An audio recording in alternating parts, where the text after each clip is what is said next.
welcome to Storyboard. I'm Shabani Gharat. Home to renowned alco beverage brands such as Absolute Vodka, Jacob's Creek, Chivas Regal, Ballantine's, the Glenlivet, Pernod Ricard India has one of the most dynamic and premium portfolios in the industry, and it is planning to continue its premiumization drive. The company will also focus on innovation in the existing portfolio of brands, introduce premium global innovations to India, and drive consumer experiences. So what else is in store for 2023? How is the company leveraging industry trends, and how are they tapping into the fresh batch of young consumers entering the alcohol drinking age? We are getting these answers from Kartik Mohindra, Chief Marketing Officer, Pernod Ricard India. Kartik, welcome to CNBC-TV18. Thank you, Shabani. Kartik, first, tell me, how has the past year been like for Pernod, and going forward, what is the strategy that you're going to apply for the India market? Ever since the pandemic ended, the business has bounced back phenomenally well. It's doing it's wonderful growth all around. We as a company are doing exceptionally well. So yeah, the year's been good. We're looking at closing on a high. And when it comes to the future, India remains one of the biggest and the fastest growing markets in the world for Group Pernod Ricard. We know the macroeconomic factors, the economy, the way it is, the younger audiences that we have. It's just going to make for long-term sustainable growth. So as an organization, we're betting big on India. Oh, great. And since you mentioned, the younger generation, and India is a young country, there are many who are entering the legal drinking age. If you can share with us, what are their preferences and some of the trends that you have witnessed as a company? Well, rightfully said, there are about 22 to 23 million young Indians who enter legal drinking age every year.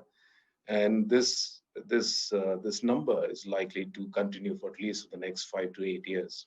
Right? I'd like to call this generation as being extremely confident. They are global citizens. Right? They don't feel by any way lesser than their counterparts across the world. It just becomes so smaller, and they also don't have any preconceived notions about anything. So they want to work hard. They also want to party hard. They want to enjoy, savor all the finer things in life. So as far as we are concerned, but also there's although 22 million. So there's also a very wide, let's say, range of preferences that would exist, right? They're experimentative. They don't want to be bogged down with one particular flavor or one particular way of consumption.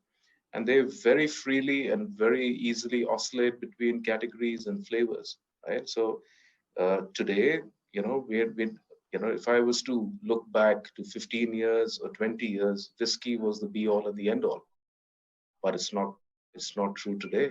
The younger consumers are equally comfortable having a whiskey or a white spirit. Gin is booming in the urban centers. You see tequila is on the rise. So it's a much wider palette. Makes life a lot difficult for us at times. So consumers have a wider choice now. Their preferences are changing, which we have seen noticeably over the past couple of years. Then there are these spate of newer players who are entering the alcohol beverage market, and then there are these well-entrenched, established players already present in the India market. So how do you look at this whole environment and the whole dynamics? Highly competitive, one must say, and you're absolutely correct. I think craft is in. Innovation is in, like I mentioned, and there are a lot of entrepreneurs out there who are really challenging the norm. And what that's doing is it's keeping a lot of the, let's say, entrenched or traditional players on the toes. So which is great. And if you really ask for my point of view, it's very important that entrenched players or market leading players like us are always on top of our game to be able to meet these competitor demands that are posed on our business. But equally, I think collectively, what we are doing is we're also changing the landscape of the business in India, right? So the more the players that go after it, the better the output for the industry as a whole. So there are benefits in there as well. One doesn't really need to, because there's massive room for growth, right?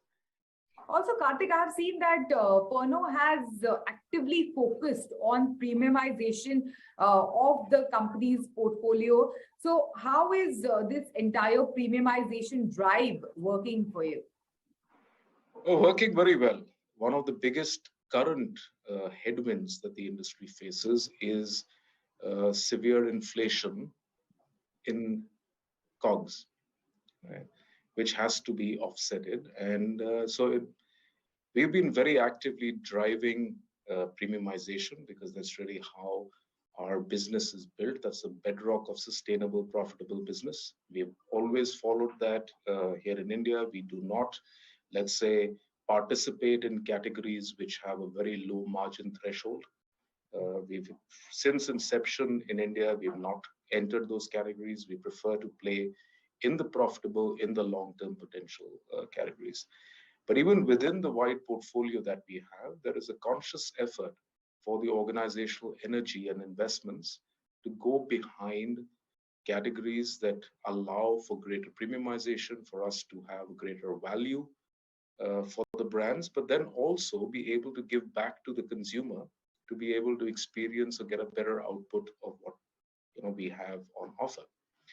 So if I take the last year as an example, our volume growths would have been high single digit, but our turnover is almost twice that, right? Which again indicates that not only are we focusing towards the top end, but also that's where the Indian market and the Indian consumers are going towards. It's about more self-fulfillment now, not simply what, let's say, the predecessors used to be about. Yeah. Kartik, I must ask you, as a marketer, for alcohol beverages, what is the biggest challenge that you're facing? It's the input cost inflation, which has been quite challenging in the last 12 to 18 months, and doesn't really seem to be abating in the near future. Right? So that will always remain,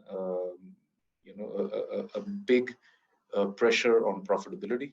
And like I said, as an organization being so focused towards the bottom line, what it means is that we have to find ways to make sure our profitability trajectory remains where it is.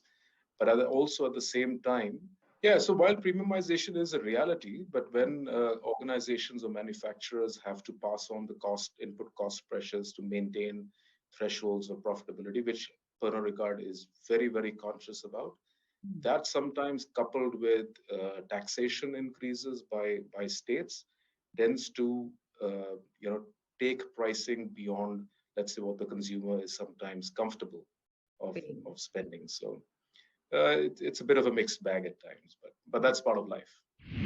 It is time for a short break. On the other side, we have